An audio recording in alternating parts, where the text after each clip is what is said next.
Welcome back to another episode of the Medium Cool Show.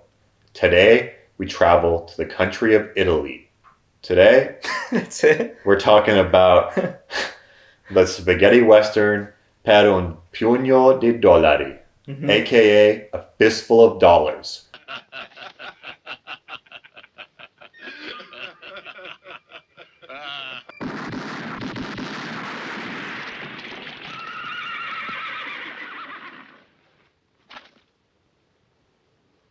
And directed by the one and only legendary director Sergio Leone, starring the one and only legend Clint Eastwood, baby. And music by Ennio Morricone.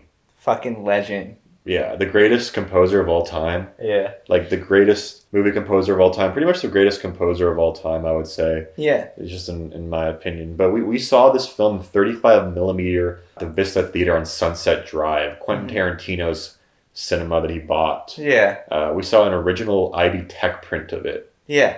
Oh, it was sick. Yeah. It was so nice, dude. We saw this in a double feature too with a few dollars more. Yeah. You can tell this is early on in Sergio Leone's career, and just in terms of like the technical advancements of cinema. Yeah. Too, this is kind of like, must have been like right around when they started getting color. Well, this is an Italian production. Like, Yeah.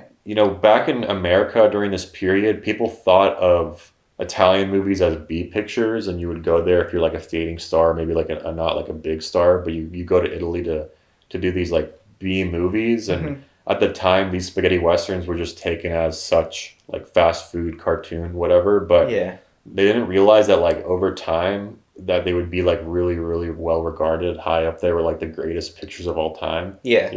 And you can see the arc in the Dollars trilogy because each one of them gets better and better by each one. Yeah. Until you reach The Good, the Bad, and the Ugly, which is considered just one of the greatest films of all time. And it's an elevated spaghetti western film. Yeah. It's just like an epic ass movie. It is. I love this movie. Like the start of it all, because you can tell like Clint Eastwood's probably like thinking to himself like he's an NBA player that's sent to Spain to play basketball. He's not in the NBA. Yeah, but they made him iconic. It made him iconic. It made him so iconic, and that's what I love about this. Is like everyone that's involved in this picture is an underdog, but this movie fucking rocks, dude. Yeah, this is a good movie. And this is like very innovative for its time too. The camera work, production, the editing, the writing. Yeah. Oh, so good, dude.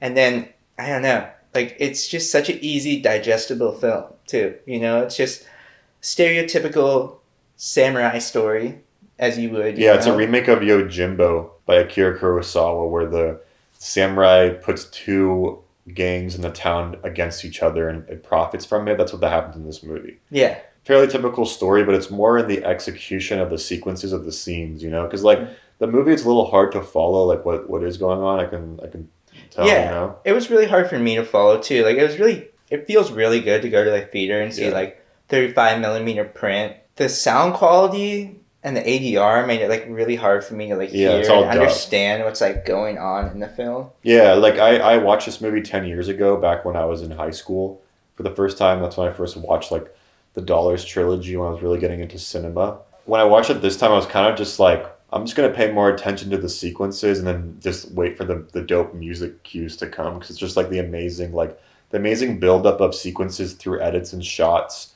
where you have like just a bunch of edits building up to one thing and the tension's so high with the music. It's just so dope. And that's when he's like really, you see him developing that, and he gets better and better at it throughout the trilogy. And Clint Eastwood went over to Italy to make these movies, and Sergio Leone didn't know English and Clint Eastwood didn't know Italian. So he made all these movies without like not knowing, like not speaking to each other. Really? Yeah, that's crazy. Yeah.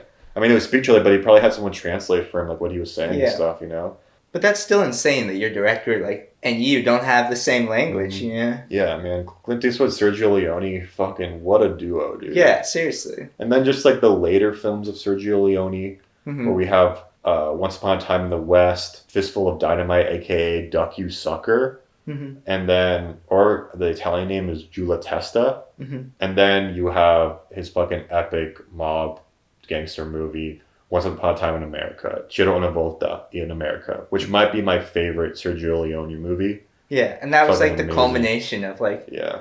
his talent. You He know? only made like what 5, 6 movies, dude. Yeah, but like Like 7 movies. with so much fucking like so much conviction in every single film. You know what I mean? Yeah, like I didn't see his first movie.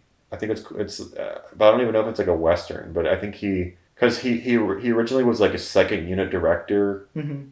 along Wasn't he with originally like Sergio Corbucci. He was originally like a critic, right? Is that right? He might have been, but he was a second unit director with Sergio Corbucci, and then basically this one movie took over the production of this one movie with just second unit, and then after that they were like, okay, we're gonna have them be directors. So they would direct action sequences and shit, you know, like second unit action stuff. So it was Pompeii, right, or something like that? I don't know, but they both went on to have great careers, and obviously Sergio Corbucci is the second Sergio, and the first one is Sergio Leone. Mm-hmm. One of the great directors of all time, in my opinion. But Corbucci like also made some amazing movies, dude.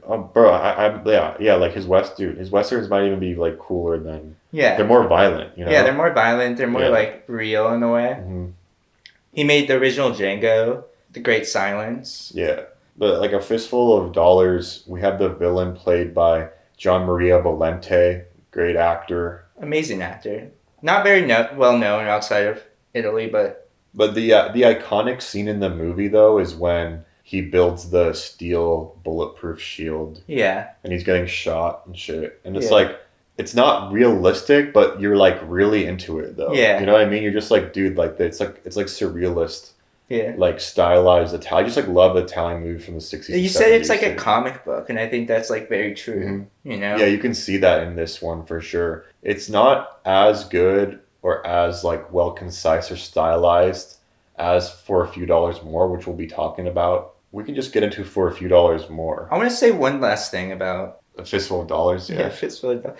I want to say one last thing about it, right? Yeah. The shoot off at the end. I know, like shootouts are the best part of the film in any western, but like this one, I really felt it. You know, they crafted it so well. The editing was like so concise. The tension is building up with each shot, and you're like, all right, when are they gonna draw? When are they gonna draw? And the music is getting like louder and louder and louder. Yeah. That was really good. That really moved me, and I was like holding my breath during that. Yeah, that's awesome, dude. I fucking love this movie. It was awesome seeing it in the theaters, and when we were on our way there, we were like late as fuck. Yeah. But luckily they had trailers for like 15 minutes, so like when we sat down, the movie started, and it was like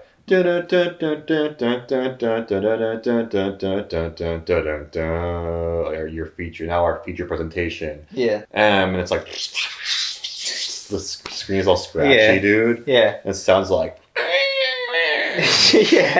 yeah. That's true. All right.